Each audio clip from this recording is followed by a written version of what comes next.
Good morning, Tom Mayer from Connecticut. Never thought I'd hear Connecticut be a hot spot, but I guess that's a terminology now, so we're going to have to live with that.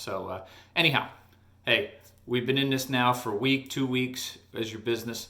Let's get out of the panic stage. Let's get out of the naysaying, watching the news, and all the negativity. Now's the time to get out and plan, all right? And one of the things you got to do, a big thing I work with my clients, is what we call the formula for change. It's dissatisfaction times your vision plus the first steps you need to take have to be greater than your resistance. And the resistance is fear and comfort zone. Generally, the resistance part is the hardest part we have to overcome. But that's easy now. You don't have a choice, right? We're kind of forced to changing for that.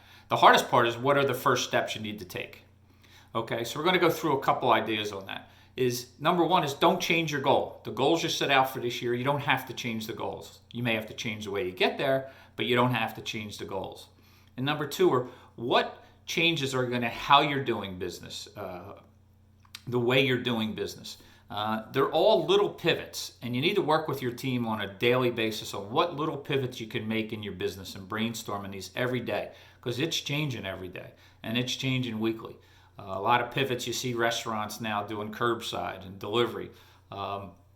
Myself going through this, doing everything on Zoom instead of going out to the clients. And I actually have a client that's actually doing proposals for people in their home through Zoom. He's actually getting it done. He's actually sold 3 last week that worked. So he pivoted.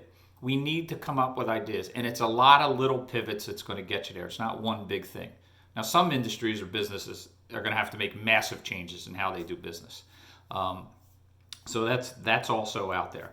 But there's also opportunities. So when you're planning on these pivots, look at it in 3 stages. Number one is what do you need to survive? And that's the cash flow, all the government grants, all the new programs that are out there. Find out who knows them, how you can benefit from them. The next part is what do you need to thrive? Again, the restaurants are doing the curbside thing. What are you doing in your business? So some businesses are doing really well. The home improvement part. So, I've seen people are painting their houses, different changing insurances, looking at their expenses, cutting their expenses, but you can only cut so much. The next part is look at your opportunities. What's going to happen when this is over? How can you make your business more efficient? What new things can you use? Can you use technology? Do you have to shift? You also, there's other opportunities. What other markets can you sell in? You may be forced into it, but there's also another opportunity of how you can look at that. So these are the things you want to brainstorm. Now's the time to plan. All right, so make little pivots and, be happy to share them with me in the comments section. Love to hear them. Working with all different business owners, and we're sharing ideas on a regular basis. You're not out there alone. That's probably the best part of this. Business owners are helping each other, and I'm always here to help. And there's a lot of resources out there, people willing to help. So ask, okay? So make those little pivots and share with me. So we're all in this together. Have a great day and make it a good planning day.